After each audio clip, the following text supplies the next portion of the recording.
Istriku Gadis Smaes 2. Bab 144. Aku tiba di rumah dan langsung memasukkan motorku ke dalam garasi karena tidak akan aku gunakan lagi.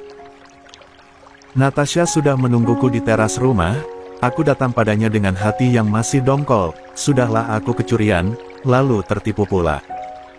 Memang sangat sial hidupku ini. Kenapa mukanya gak bersahabat gitu? Apa jamnya ketemu? Natasha langsung bertanya. Aku belum ingin menjawab, masih sangat marah dan jengkel. Natasha menembukakan jaketku dan mengelap keringatku dengan tangannya. Sayang, gimana jam tangannya? Apa udah ketemu lagi? Tanyanya lagi. Aku menatapnya dengan tatapan kesal, kenapa dia harus terus bertanya sedangkan aku jelas sedang emosi. Bisa gak, kamu gak usah banyak tanya. Aku capek, marah, kesal, dongkol. Harusnya kamu paham itu, kalau kamu banyak tanya malah aku tambah kesal. Tanpa basa-basi aku memarahinya dengan suara lantang. Natasha menatapku sayu, dia pasti terkejut karena aku memarahinya. Tak hanya Natasha, Ashley dan Adnan yang berada di situ pun terheran-heran melihatku yang memarahi Natasha. Aku yang tidak mau peduli, langsung melengos masuk ke dalam rumah. Masa bodoh dengan apa yang akan mereka nilai tentangku. Mereka tak tahu betapa marahnya aku saat ini. Aku masuk ke kamar dan membanting pintu kasar, membuat Darren yang terlelap itu terkejut. Entah mengapa, untuk saat ini aku benar-benar sangat marah. Aku tidak bisa mengendalikan diriku. Aku membanting tubuhku di kasur, kepalaku rasanya pusing. Apa yang terjadi membuatku seolah menunjukkan kembali siapa aku sebenarnya. Yang pemarah, egois dan dingin, seperti dulu. Arggggh. Sial. Bangsat. Aneng. Aku terus mengumpat, mengacak rambutku kasar, bahkan mengacak tempat tidurku yang telah dirapikan oleh Natasha. Beruntung, Darren tidur di ranjang kecil yang sudah kami sediakan sebelumnya, agar dia bisa tidur di kamar kami. Aku melempar bantal dan selimut, bahkan lampu tidur di kamar kami pun tak lepas dari amukanku. Prang! Benda itu pecah di lantai, lampunya berserakan. Nafasku terengah-engah karena emosi, aku bahkan merasa seperti terbakar saat ini. Arggggh. Teriakku keras, rasa marah menguasai diri. Aku membanting kembali tubuhku di kasur dan menenggelamkan kepalaku di bantal. Aku ingin kembali tenang, sungguh.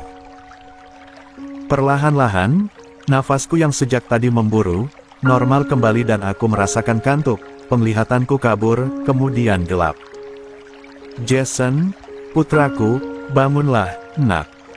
Sebuah suara menyebut namaku. Sebuah belayan lembut juga kurasakan di kepalaku, hingga membuat mataku terbuka. 2. Bangunlah, nak. Ucap suara itu lagi. Aku menoleh ke arah suara, kulihat seorang wanita tersenyum padaku. Wajah itu, senyuman itu, sangat aku kenali. Lalu, seorang pria juga berdiri di samping wanita itu, dia juga tersenyum dan berkata, bangun, nak. Aku terbelalak begitu berhasil mengenali keduanya, tubuhku yang sejak tadi berbaring, langsung duduk. Mommy, Daddy, ucapku, terkejut karena ibu dan ayahku ada di depan mata. Iya, ini Mommy dan Daddy, bukankah kau merindukan kami, nak? Jawabannya, masih dengan senyum manisnya.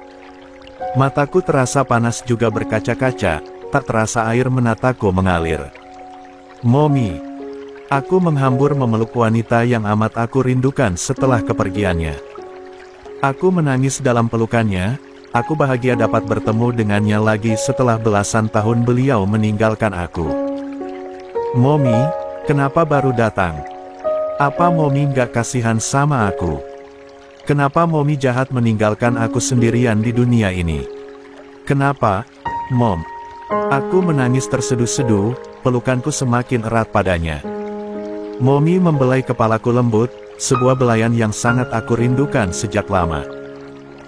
Maafkan, Mommy, Tapi Mommy baru bisa menemuimu sekarang, nak.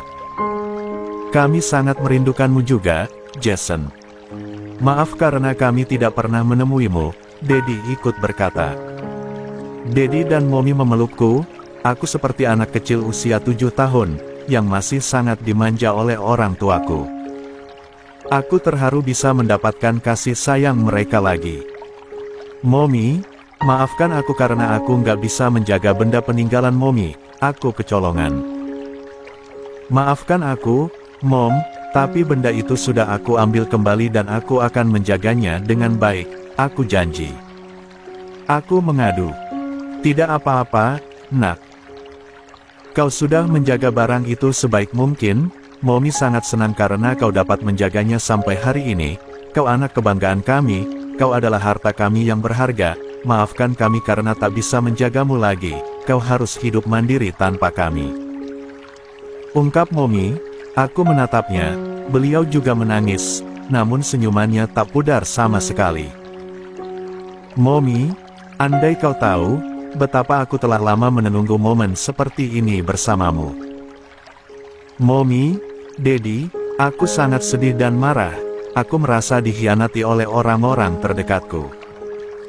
Apakah aku terlalu baik, hingga orang-orang selalu memanfaatkan kebaikanku? Haruskah aku menjadi orang yang jahat saja, agar orang-orang tak berani memanfaatkan aku? Aku mengadu pada Mommy dan Daddy tentang kehidupanku yang rumit ini. Tidak, nak. Jangan pernah berubah menjadi orang yang jahat, kau adalah putraku yang baik, Mommy dan Daddy tak mau kau berubah. Kami ingin kau tetap seperti ini, menjadi seorang Jason yang baik dan berhati lembut. Jawab Daddy. Tapi, aku lelah, Dad. Selama aku menjadi orang yang baik, aku banyak sekali dirugikan, bahkan orang-orang begitu mudah memperalat diriku.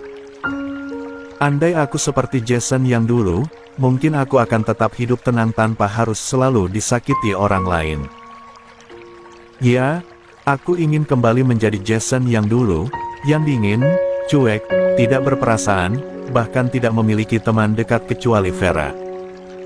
3. Jika aku kembali seperti dulu, mungkin aku tidak akan terus menderita karena selalu dimanfaatkan orang lain. Kau pikir, dengan kau kembali seperti dulu, kau akan lebih bahagia? Tanya Mommy. Ya, aku akan lebih bahagia. Jawabku yakin. Mommy tersenyum dan menggeleng.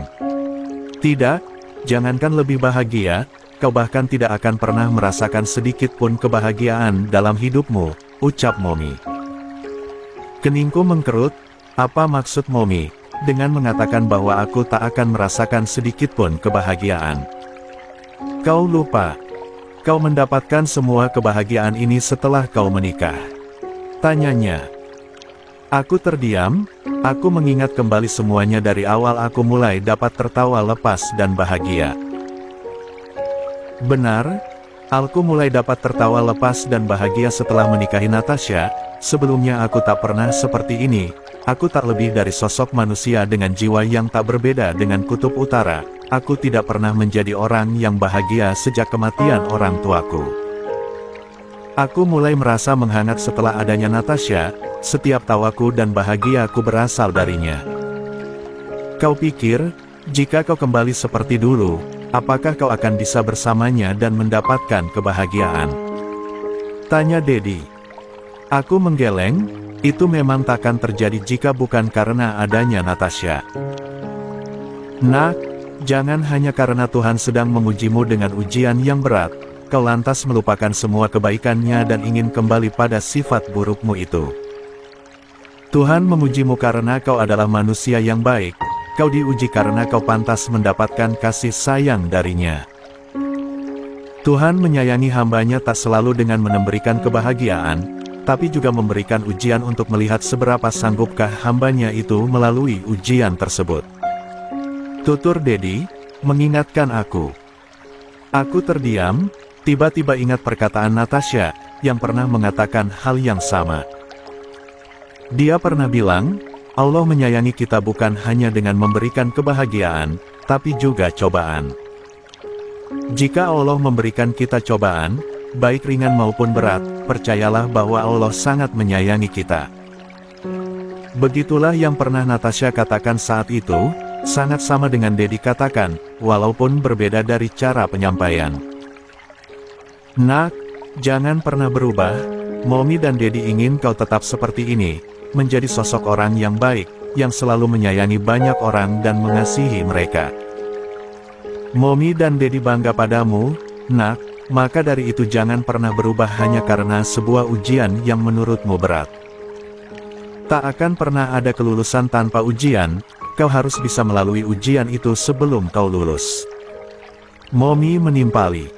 Aku menatap kedua orang tuaku, mereka tersenyum. Benarkah, aku sudah membuat mereka bangga selama ini? Apa yang harus aku lakukan sekarang? Aku gak bisa mengendalikan emosiku dan aku merasa sangat marah. Aku bahkan memarahi istriku karena dia banyak bertanya, aku gak tahu aku harus bagaimana, apa yang aku alami seperti membuatku kehilangan arah. Aku mengadu lagi kepada mereka tentang apa yang sedang aku rasakan saat ini.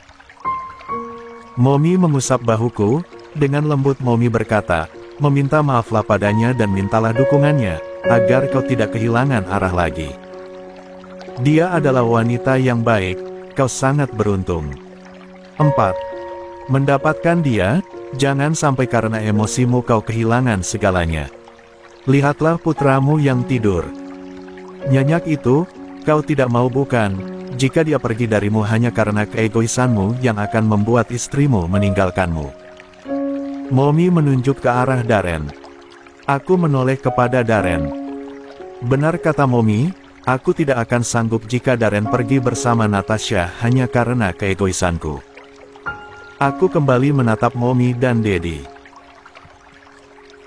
Kendalikan dirimu dalam mengatasi sebuah masalah, jangan sampai kau terbujuk hawa nafsu untuk menyakiti orang lain, bersabarlah atas setiap ujian yang Tuhan berikan, kau harus bisa keluar dari setiap masalah yang kau hadapi dengan cara yang baik, jangan sampai kau menyakiti istri bahkan anakmu dan juga orang-orang yang menyayangimu, karena ketika mereka semua pergi, kau akan merasa hampa dan segala apapun yang kau punya itu tidak akan bisa menggantikan mereka. Tutur Dedi. Aku menunduk, meresapi setiap kalimat yang Mommy dan Dedi ucapkan padaku, semuanya sangat bermakna dan menyadarkan aku akan pentingnya sebuah kesabaran dalam menjalani hidup ini. Mommy, Dedi, bolehkah aku ikut bersama kalian? Aku ingin bisa terus bersama kalian selamanya, aku bertanya dan meminta. Mommy membelai wajahku, tidak, nak. Kau masih memiliki kewajiban yang harus kau tunaikan, baik itu pada istrimu, anakmu dan juga orang-orang di sekitarmu. Tapi aku tak ingin berpisah dengan kalian lagi, Mom, Dad, aku ingin selalu hidup bersama kalian. Dedi menggelengkan kepala, tidak, kau tidak boleh ikut dengan kami, karena kita sudah tak bisa hidup bersama lagi, baik itu di dunia ini maupun di alam kekal, kita sudah berbeda jalan, namun Dedi pastikan kasih sayang kami akan selalu menyertaimu, nak, berbahagialah dalam hidup, cintai dan jaga orang-orang yang menyayangimu, jangan kau sia-siakan keberadaan mereka, niscaya kau akan hidup penuh dengan kebahagiaan. Benar, kasih sayang dan cinta kami akan selalu bersamamu, selamanya juga akan menyertai dirimu, percayalah. Mommy menimpali dengan senyuman.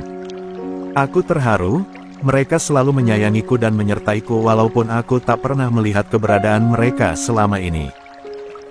Aku terisak dan memeluk kedua orang tuaku, mereka memelukku erat dan menguatkan aku. Aku kembali menangis di pelukan mereka, aku bahagia, sangat bahagia bisa memeluk keduanya. Mommy, Dedi, aku sangat mencintai kalian, tetaplah bersamaku. Ucapku dengan uraian air mata. Sedang hangat-hangatnya memeluk mereka, tiba-tiba tubuh Mommy dan Dedi perlahan terlepas dari pelukanku. Mereka menjauh dariku seakan terbang. Mommy, Dedi, kalian mau kemana? Teriakku, menggapai mereka yang kian menjauh. Mommy dan Dedi melambaikan tangan, senyuman mereka menunjukkan sebuah perpisahan padaku. Perlahan tubuh mereka menghilang dan tak terlihat lagi. Mommy, Daddy, tidak. Jeritku, ketika aku tak dapat melihat mereka lagi. Aku tak rela mereka pergi lagi, seharusnya mereka akan selalu ada untuk menemaniku selamanya, namun kenapa mereka pergi lagi? Mommy, Daddy, jangan tinggalkan aku. Tidak, tidak. Jangan tinggalkan aku. Jeritku lagi, air mataku semakin deras, aku tak mau ditinggalkan lagi. 5. Sayang. Suara itu mengejutkanku, membuat aku bangun dan duduk seketika. Nafasku terengah-engah seolah-olah aku baru saja berteriak-teriak sekuat tenaga. Kamu kenapa? Kulihat Natasha tampak cemas melihatku, matanya sembab. Mommy mana? Tanyaku dengan nafas memburu. Mommy siapa? Tanyanya terlihat bingung. Mommy, ibuku, mertua kamu. Sayang, sadar, Mommy kamu itu sudah meninggal. Enggak, tadi aku bertemu mereka, Sa. Mommy dan Daddy datang, mereka memelukku erat. Kamu hanya mimpi. Mereka gak nyata. Enggak mungkin. Mereka nyata, Sa, sangat nyata.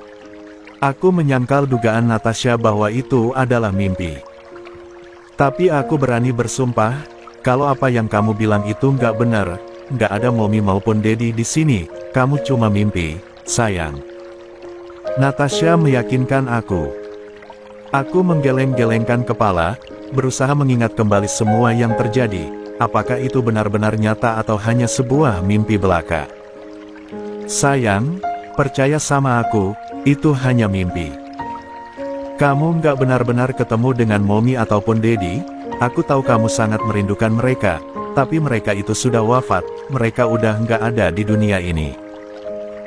Jadi nggak mungkin mereka menemui kamu, kalau bukan hanya dalam mimpi, sadarlah. Tutur Natasha. Aku menatapnya, Natasha mengusap keringatku dengan tisu. Dia terlihat sangat mencemaskan aku, bahkan aku dapat melihat air mata lolos dari sudut matanya. Apa benar aku hanya mimpi? Tanyaku. Natasha mengangguk, benar, kamu cuma mimpi, kamu nggak benar-benar ketemu mereka di dunia nyata, itu cuma bunga tidur. Mungkin kamu bermimpi bertemu dengan mereka karena kamu sangat merindukan mereka, tapi jangan sampai kamu merasa kalau itu nyata, hingga membuat kamu melupakan kehidupan nyata yang sesungguhnya. Kedua orang tua kamu sudah meninggal, kalau mereka menemui kamu, itu pasti hanya dalam khayalan ataupun mimpi.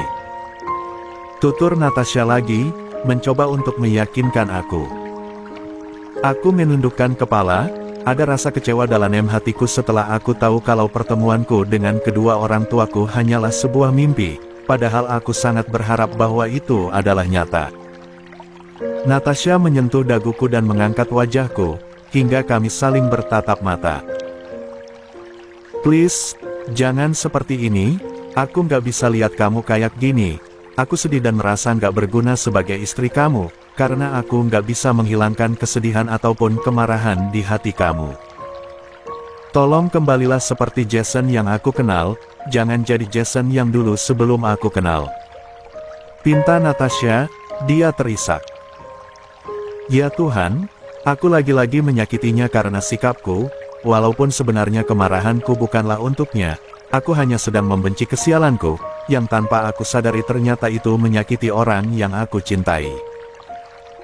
Aku memeluk Natasha, sangat menyesal karena aku sudah memarahinya, padahal dia hanya bertanya padaku tapi aku justru menyakiti dia dengan cara membentaknya.